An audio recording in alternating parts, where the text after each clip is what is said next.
Oi, gente, bem-vindos! E vamos para a cozinha fazer um bolo delicioso? Bora começar? Na boca do fogão eu tenho uma forma e vou adicionar 1 xícara e 1/4 de açúcar. Vou espalhar para ficar mais fácil de derreter e formar o caramelo. Gente, eu estou fazendo aqui diretamente na forma, mas quem preferir pode fazer em uma panela e depois colocar na forma. Olha só, depois de formar o caramelo eu vou adicionar 200 gramas de coco ralado fresco. Gente, com o coco ralado fresco fica muito mais gostoso, mas quem não tiver pode utilizar o coco seco ralado em flocos, de preferência sem açúcar. Gente, eu vou misturando até ele ficar com essa cor aqui, bem douradinha. Olha só. Em seguida eu vou adicionar água aos poucos para derreter o caramelo e formar uma calda. Ao todo eu utilizei 1 xícara de água, porque não pode ficar um caramelo seco, gente, para não queimar o bolo na hora de assar no forno. Tem que ter uma caldinha.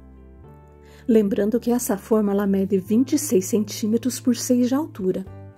Olha só, gente, já está quase todo derretido. Vou colocar a minha última porção de água e olha só. Agora eu desligo o fogo e vejam só como tem uma calda, gente, vejam como ficou. Vou desligar o fogo e espalhar bem para que fique bem nivelado. E deixo esfriando aqui enquanto eu preparo a massa do bolo. E a partir em outro recipiente eu vou adicionar 1 xícara de açúcar, 2 ovos inteiros e agora eu vou misturar bem até ficar bem clarinho, aproximadamente 1 minuto. Gente, o tempo de preparo dessa massa é super rápido. Vejam como ficou.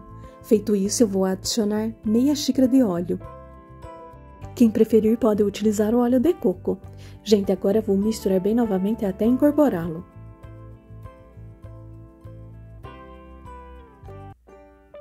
Feito isso, vou adicionar 200 ml de leite de coco.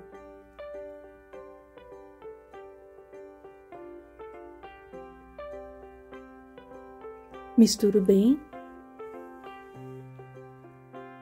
E em seguida eu vou pegar uma peneira e vou passar por ela 2 xícaras de farinha de trigo,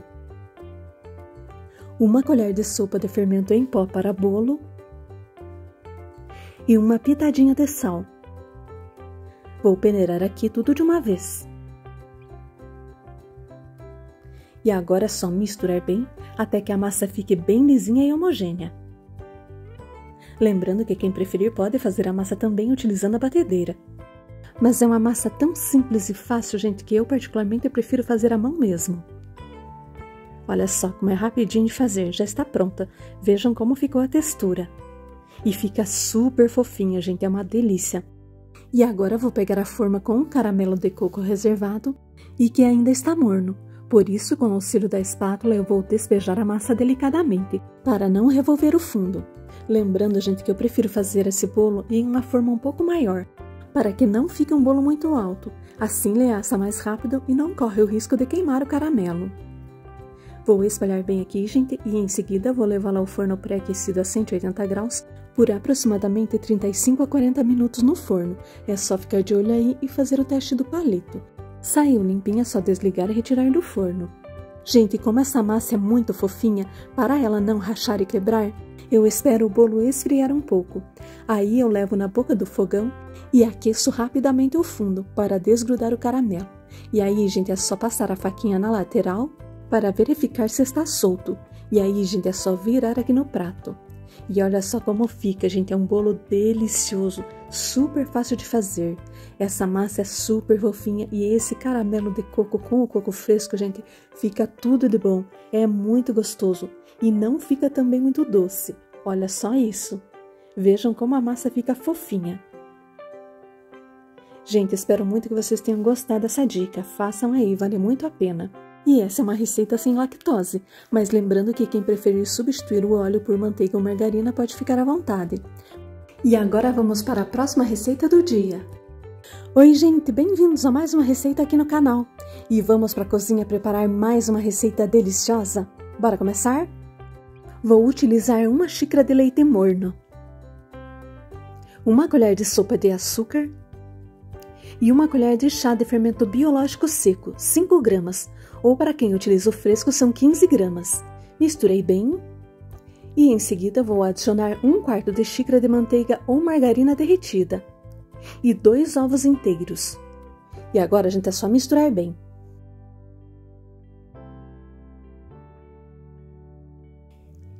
E a parte aqui eu tenho 500 gramas de farinha de trigo. Vou adicionar 1 colher de chá de sal e vou misturar bem. Feito isso, faço um buraquinho aqui no meio e adiciono a misturinha com o fermento. E agora, gente, eu vou começar aqui misturando com a espátula.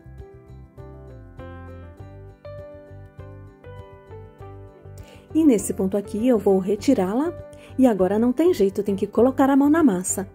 E amassar bem até incorporar bem esses ingredientes e a massa ficar bem lisinha. Vejam só como fica a textura, olha só. Feito isso, gente, eu vou colocar aqui no recipiente, vou cobri-la com filme plástico e um paninho de prato e vou deixá-la descansando até dobrar de volume, aproximadamente 45 minutos a 1 hora.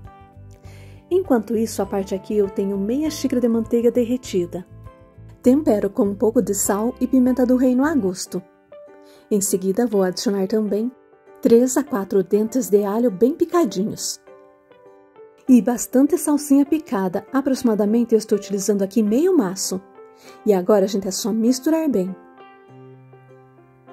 Reserva aqui um pouquinho e vou pegar a massa que já descansou.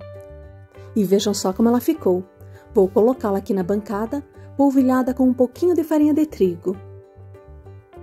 Vou ajeitá-la aqui na bancada, deixando no formato circular. Em seguida, com o auxílio de uma faca ou uma espátula, vou dividi-la primeiro em 4 partes e depois cada parte as divido em 3, totalizando 12 pedacinhos de massa. E agora vou pegar cada pedacinho desses de massa e vou bolear aqui na mão mesmo. Olha só, deixando no formato de uma bolinha. Gente, é muito fácil de fazer essa receita e fica muito gostosa. Vou fazer a minha última bolinha aqui. E depois disso eu vou passar cada uma delas na misturinha de manteiga temperada que eu preparei. Em seguida, vou arrumá-las em uma forma ou assadeira. Essa minha aqui, gente, ela mede 29 centímetros por 5 de altura. Vou deixando um espacinho entre uma e outra, pois elas ainda irão crescer.